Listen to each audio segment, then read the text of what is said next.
ભગવાન વિષ્ણુજીએ લક્ષ્મીજીએ કૈલાસમાં ભગવાન શિવ અને સતીનું સુંદર સ્વાગત કર્યું છે.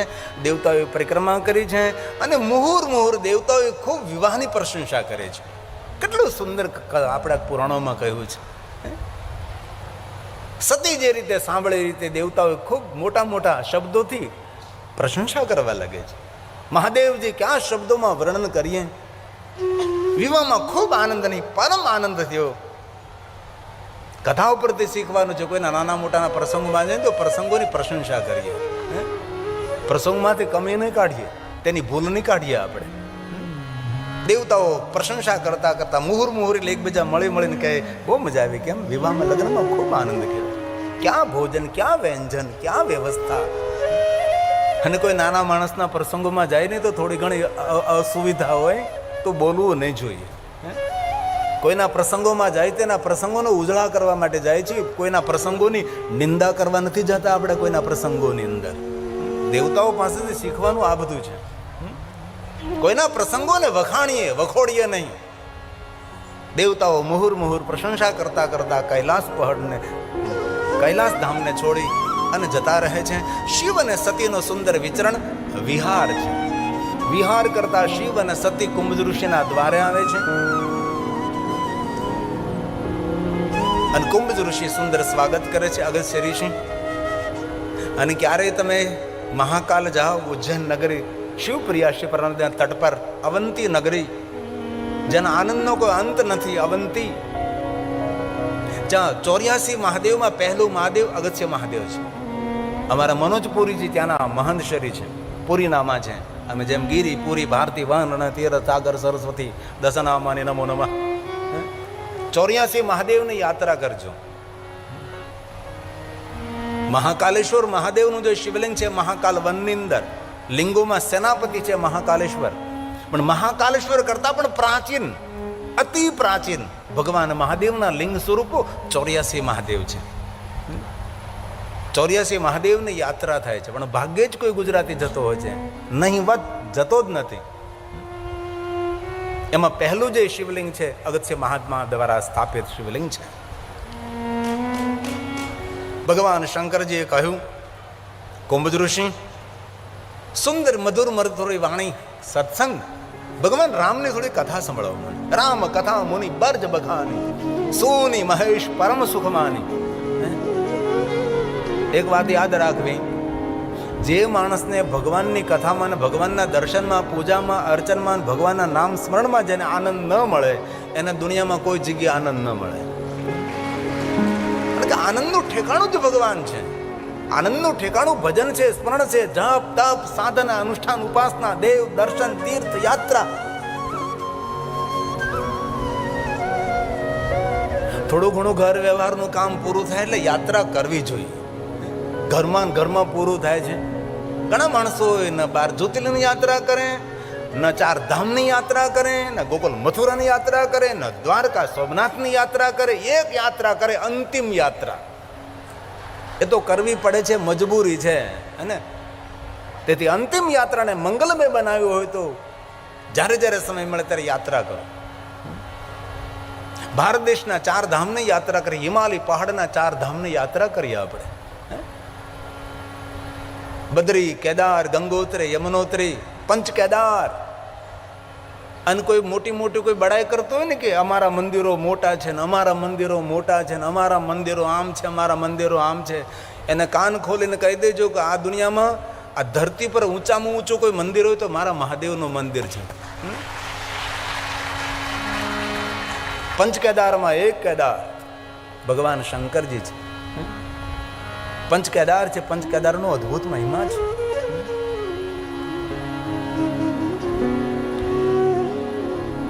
શંકરજીથી ઉપરી કોઈ મંદિર ન હોય તો કોઈ દેવાલય, કોઈ શિવાલય ન હોઈ શકે.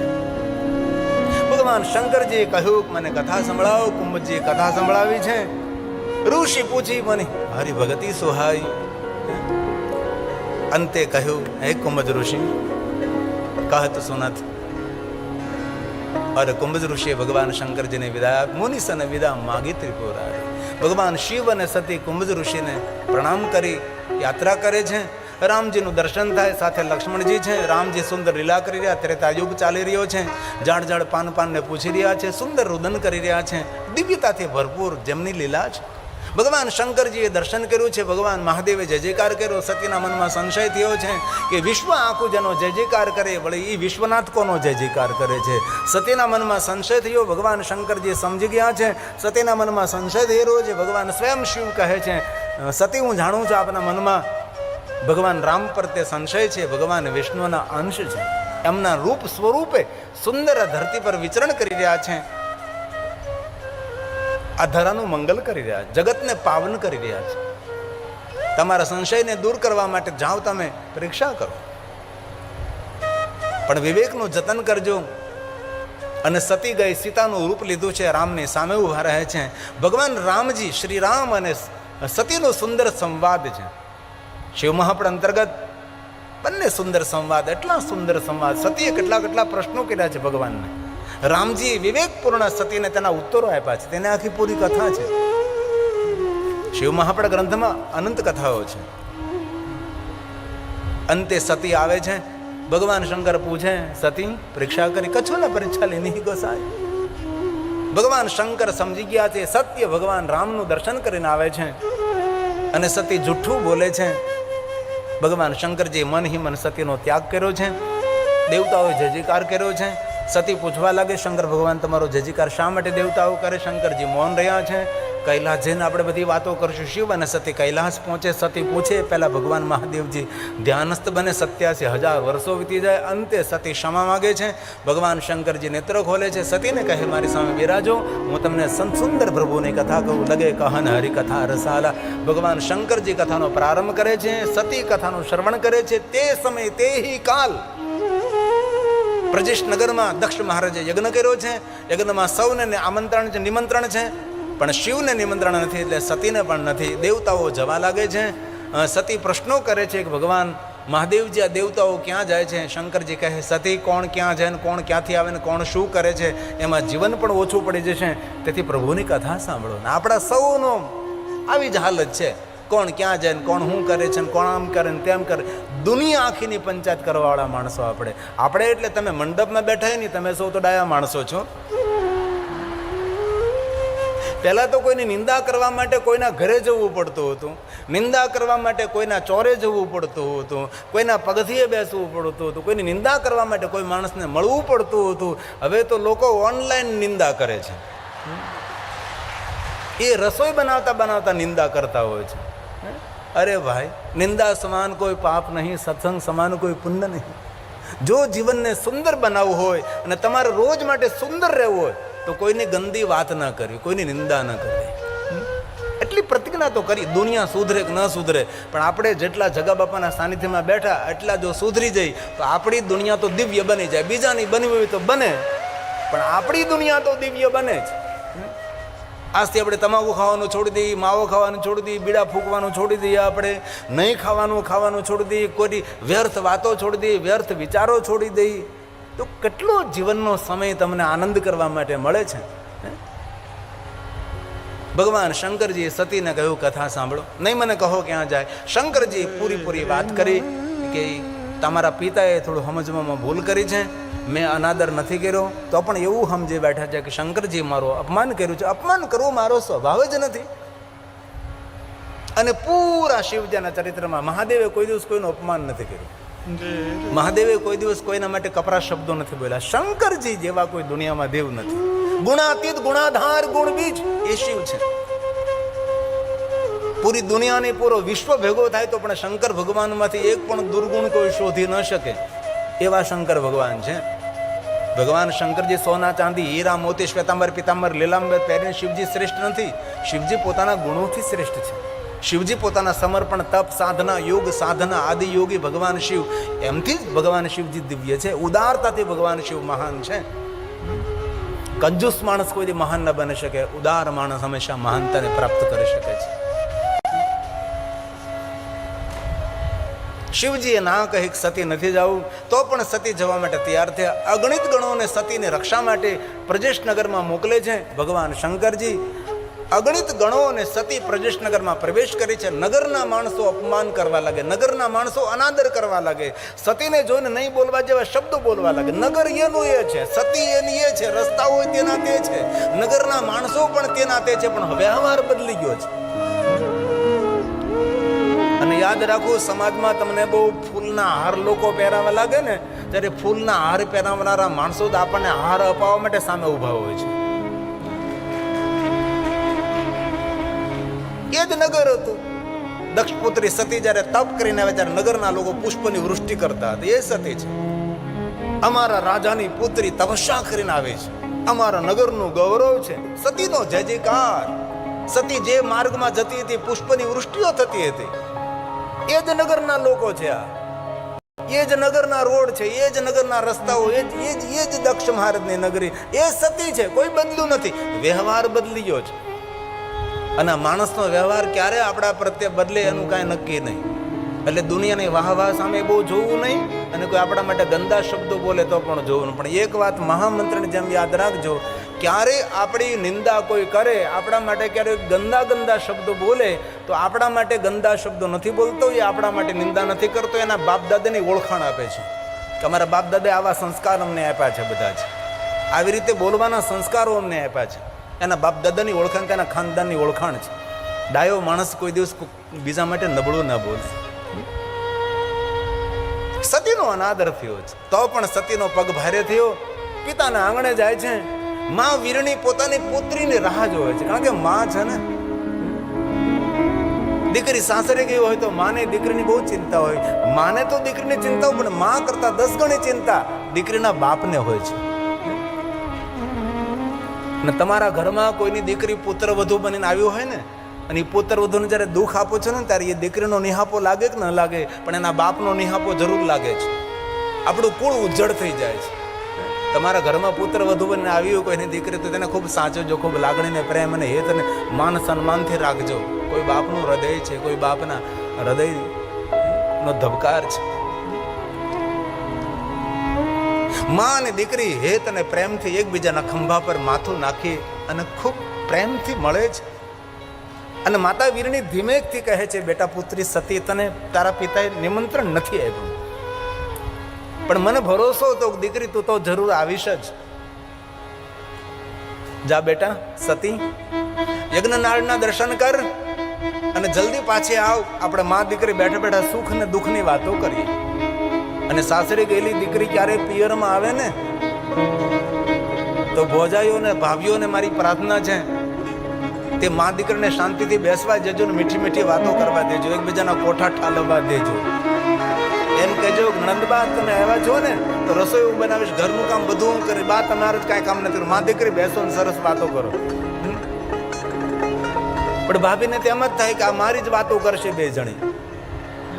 નહીં, એ તો એમના અંતરના હૃદયના ઉદ્ગાર ઠલવતા હોય છે. માં વીરણીએ કહ્યું કે જા બેટા પુત્રી સતી, જલ્દી આવ, આપણે સુખ દુઃખની વાતો કરીએ. પણ માને ખબર થોડી છે કે સતીની છેલ્લી મુલાકાત, સતીની અંતિમ મુલાકાત છે. સતી યજ્ઞનાળના દર્શન કરવા જાય છે, જીવનભર પાછા નથી ફરવાના. એ માં વીરણીને ખબર નથી, એમ આપણને પણ ખબર નથી કે આપણા જીવન માર્ગમાં જે માણસ મળે છે બીજી વાર મળવાનું નહીં મળવાનું શું ખબર. તેથી જીવન માર્ગમાં જે મળે તેની સાથે સારો વ્યવહાર કરો, મધુર વ્યવહાર કરો, માન સન્માન સાથેનો વ્યવહાર કરો. બાકી મનની મનમાં રહી જાય. ઘરેથી આપણો દીકરો, પતિ કે પિતા કોઈ પણ ઘરથી વિદાય લેતો હોય, પ્રસન્ન મુખમુદ્રાથી વિદાય કરો. ઘરની બહાર પગ મૂકીને પાછો ઘરે આવવાનું આપણને ખબર નથી.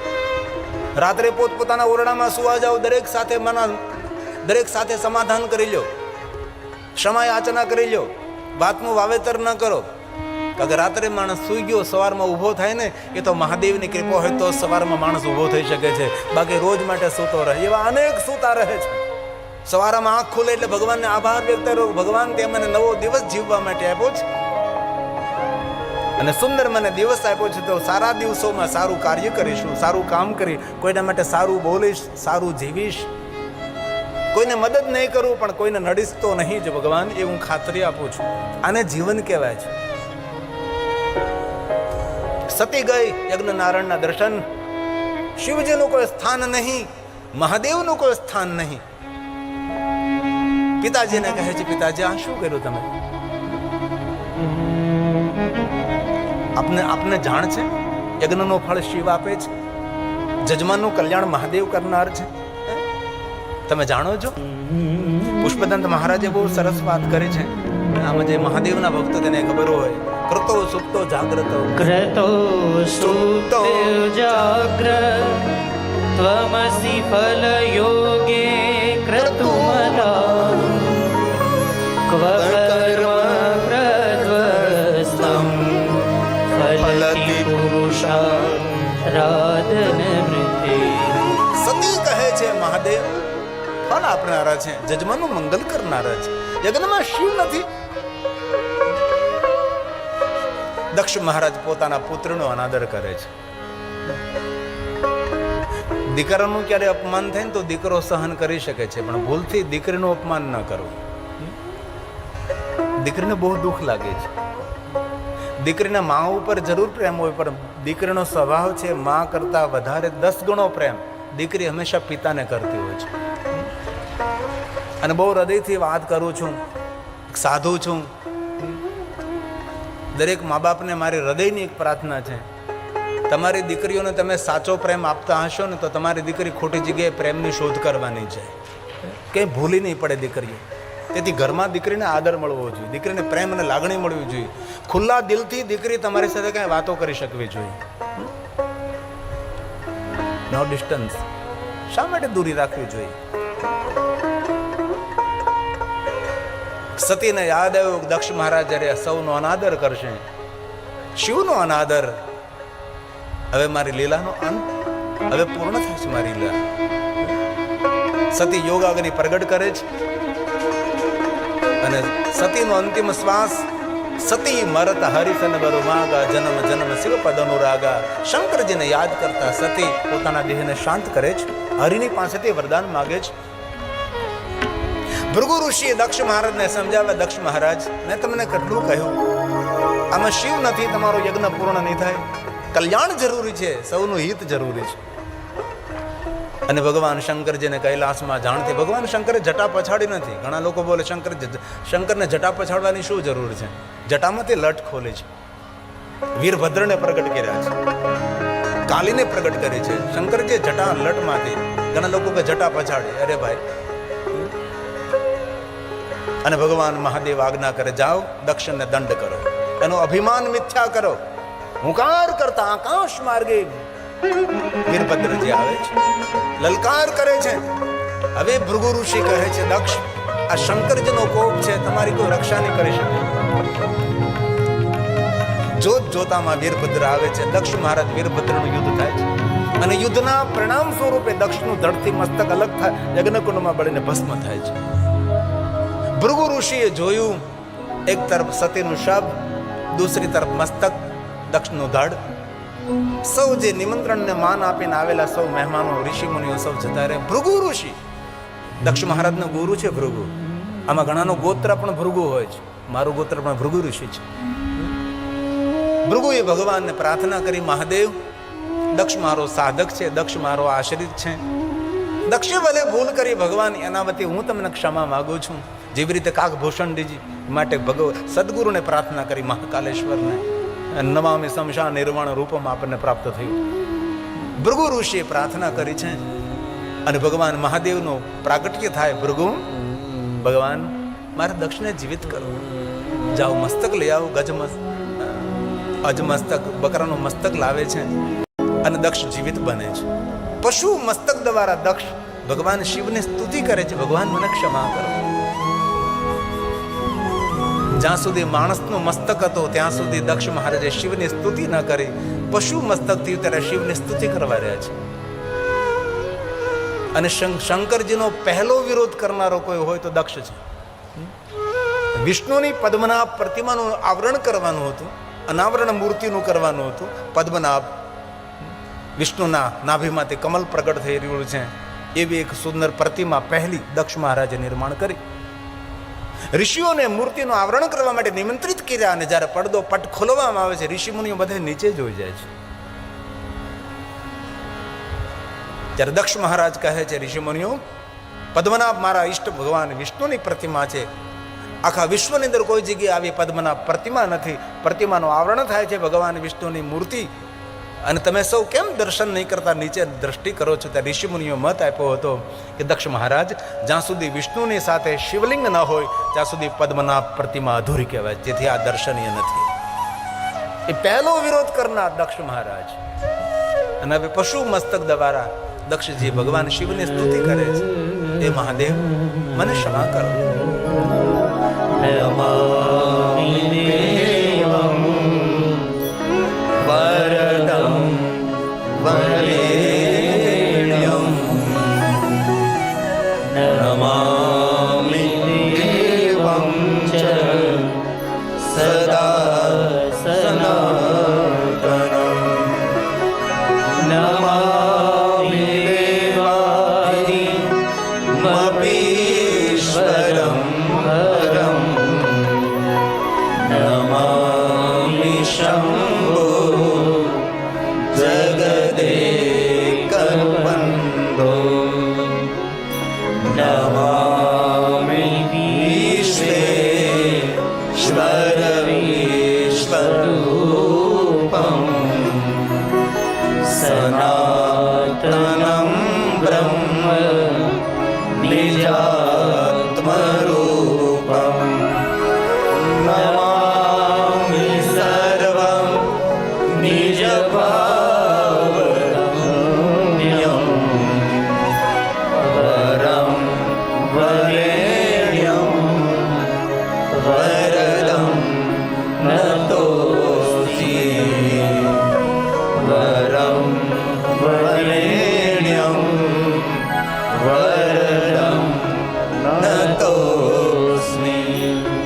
ભગવાન શિવજી કહે, દક્ષ મહારાજ, વરદાન માગો.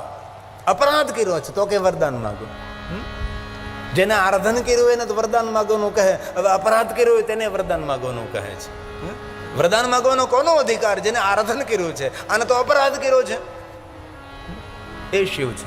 અને એક વાત યાદ રાખજો હૃદયથી, મહાદેવથી ડરવાની જરૂર નથી. ક્યારેય પણ શિવજીના દરબારમાં કાંઈ પણ આપણાથી ભૂલ થઈ જાય, મારો શંકર દંડ ના આપે. ક્ષમાની મૂર્તિ છે શંકર, ક્ષમાની મૂર્તિ.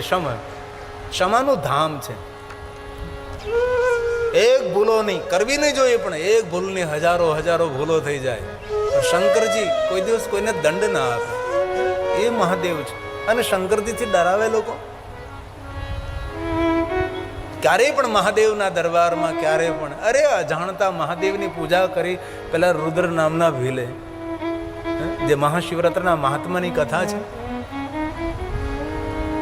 અરે તામિલી ગ્રંથોમાં તો એવી એવી ભગવાનની કથા છે, કથા સમજવા માટે આપણી બુદ્ધિ અટકી જાય છે.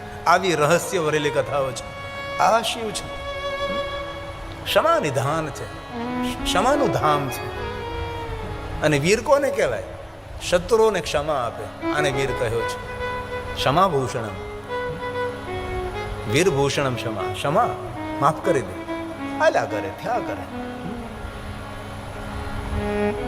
અનેક વસ્તુ યાદ રાખવી. કોઈ આપણું ખરાબ કર્યું હોય ને, ભગવાનને પ્રાર્થના કરવી, અને ભગવાન સારું કરજો.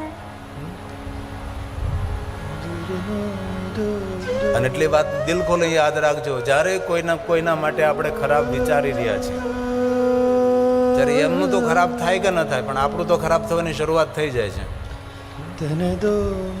તેથી જો સુખી થવું હોય તો સૌ માટે સારું વિચારો. આપણા શત્રુઓ હોય એના માટે પણ સારું વિચારો. હવે શંકર ભગવાન એ જ કહેવા માંગે છે. દક્ષ મહારાજને કહે છે, દક્ષ, આજે એક વાત મહામંત્રને જેમ યાદ રાખજો. જેવો વર્તાવ આપણે બીજા સાથે કરીએ છીએ એવો વર્તાવ આપણા માટે ફલિત થાય છે. તે સૌ માટે સારો વ્યવહાર કરો. કોઈને દુઃખ થાય એવો વ્યવહાર આપણે ન કરવો જોઈએ. કોઈને દુઃખ થાય તેવા શબ્દો ન બોલવા જોઈએ. આ શ્લોક મહાદેવ બોલ્યા છે. પરમ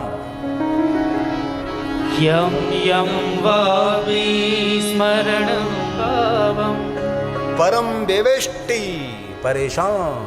ભગવાન શંકરજી કહે છે, પરમ દેવેષ્ટિ પરેશાન. ભગવાન મહાદેવ કહે છે. આ દક્ષ મહારાજને કહ્યું છે, હે દક્ષ, જેવો વર્તાવ બીજા સાથે કરશું એ વર્તાવ આપણા માટે ફલિત થશે. હે દક્ષ, આ બ્રહ્માંડનો પ્રારંભ આકાશમાંથી નથી થતો, આ બ્રહ્માંડનો પ્રારંભ પાતાળમાંથી નથી થતો, આ બ્રહ્માંડનો પ્રારંભ કોઈ દિશા અનદિશામાંથી નથી થતો.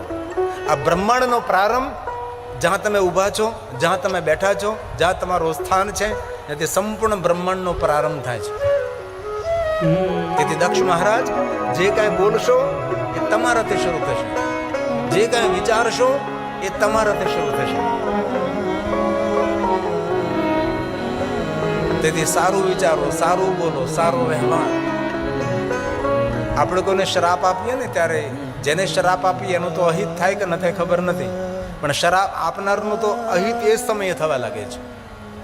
ભગવાન શંકરજી દક્ષ મહારાજને કહે છે, દક્ષ મહારાજ, ઓમ નમઃ શિવાય મંત્રનો અર્થ જ છે. ઓમ એટલે સમગ્ર બ્રહ્માંડ. નમઃ નમસ્કાર. શિવ અને શિવાય પૂરા બ્રહ્માંડનું કલ્યાણ કરો, પૂરા બ્રહ્માંડનું કલ્યાણ કરો. બ્રહ્માંડના કલ્યાણનો જે ભાવ રાખે છે તેનું સર્વપ્રથમ કલ્યાણ થાય છે. તેથી ઋષિ મુનિઓએ આપણે મહામંત્ર આપ્યો છે, સર્વે ભવંતુ.